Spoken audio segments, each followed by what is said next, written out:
একটি বেসরকারি স্কুলের বাস নিয়ন্ত্রণ হারিয়ে রাস্তার পাশে থাকা একটি প্রাচীরের কিছুটা অংশ ভেঙে দিয়ে একটি পৌরসভার বিশুদ্ধ পানীয় জলের ট্যাপে এসে ধাক্কা মেরে আটকে যায়। এই ঘটনার জেরে চাঞ্চল্য ছড়া এলাকায়। ঘটনাটি ঘটেছে সোমবার সকালে কালিয়াগঞ্জের হাসপাতাল রোডের অগ্নিবীণা ক্লাবের পাশে। স্কুল বাসে 15 থেকে 20 জনের মতো পড়ুয়ারা থাকলেও কপালের জেরে কারো কোনো ক্ষতি হয়নি। স্থানীয় সূত্রে জানা যায়, প্রতিদিনের মতো আজ সকালে বেসরকারি স্কুলের বাসটি পড়ুয়াদের নিয়ে ঘটনাস্থল এলাকায় একটি গলিতে ঢোকার পরে ব্যাক করে আসার সময় বাসের চালক নিয়ন্ত্রণ হারিয়ে ফেলে। প্রথমে রাস্তার পাশে থাকা একটি প্রাচীরে ধাক্কা মারে এবং এরপর রাস্তার পাশে থাকা একটি বিশুদ্ধ পানীয় জলের ট্যাপে এসে ধাক্কা মারে। সেই সময় ট্যাপ কলে জল নিচ্ছিল কিছু মানুষ, তারাও কপালের জোরে বেঁচে যায়। বাসে থাকা 15 থেকে 20 জন পড়ুয়ারা থাকলেও তাদের কিছু না হলেও তারা আতঙ্কিত হয়ে পড়ে। পড়ুয়াদের বাস থেকে নামিয়ে আনা হয়। স্থানীয় বাসিন্দাদের অভিযোগ, আজকে বড়সড় দুর্ঘটনা ঘটতেও পারত। প্রশাসনের উচিত স্কুল বাসগুলির দিকে একটু নজর দেওয়া, তারা বেশি পুরনো গাড়ি ব্যবহার না করে এবং গাড়িগুলির রক্ষণাবেক্ষণ ঠিকভাবে করে। অপরদিকে গাড়ির চালক রাধাকান্ত সরকার বলেন, গাড়িটি ব্যাক করার সময় গাড়ির গিয়ার ফেসে যায় বলেই এই ঘটনা ঘটে। আমার নাম অলোক পাল। সকালবেলা আমি গাড়িতে ট্যাপে জল ভরতেছি, আর গাড়িটা ভিতর থেকে এসে ব্রেক ব্যাক করতেছিল। ব্যাক করতে করতে আমি জল ভরতে আমি এই করতেছি, কিন্তু ও ভাঙে চুরি ঢুকে যাচ্ছে। আমি তারা দেখতেছি, খালি আমি এই করেই যাচ্ছি। একটা ভদ্র মহিলা এই দিকে জল উঠায়, বুঝলেন তো।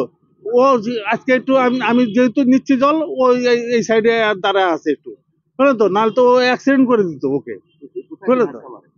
ধাক্কাটা মারে হচ্ছে ট্যাপে, আমাদের জল ইয়েতে না পাখির ওইখানে ভাঙছে তাহলে। হ্যাঁ, তো ব্রেক ফেল বলতেছে, কিন্তু ব্রেক ফেল হলে এতগুলো বাচ্চা নিয়ে কি করে বাড়ালো গাড়িটা, বুঝলেন তো। ব্রেক ফেল তো আজকে হঠাৎ করে হয় নাই, নিশ্চয়ই ওর আগে থেকে ডিস্টার্ব ছিল।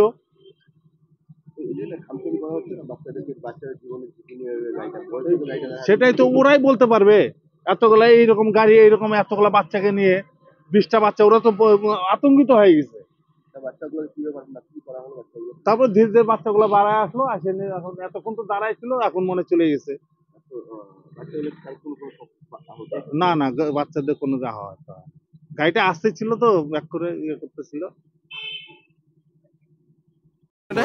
গিয়ারটা ফাঁসে গেছিল।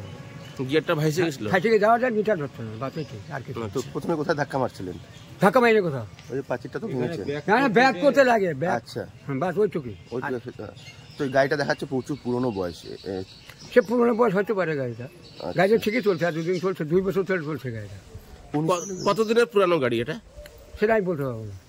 তো গাড়িটা কি হলো যে হট করে এরকম ব্রেক? গিয়ারটা নিটাল হচ্ছে না। আচ্ছা, ক্লাসের ডিফেক্ট হতে মনে হয়, কোনো হতে পারে প্রেসার। তো গিয়ার হচ্ছিল না, আর হচ্ছে ব্রেক ঠিক ছিল গাড়ি? ব্রেক ঠিক আছে। তো ব্রেক মারলেন না কেন? গাড়িটা ব্রেক মারতে মারতে তো ঘুরে গেল গাড়িটা। ব্রেক ঠিক ছিল, ব্রেকটা আসলে এখনো ব্রেক ঠিক আছে, এখনো ব্রেক ঠিক আছে। তো বাচ্চাদের জীবনে তো রিস্ক হয়ে গেছিল। এখানে আবার কিসের রিস্ক হবে?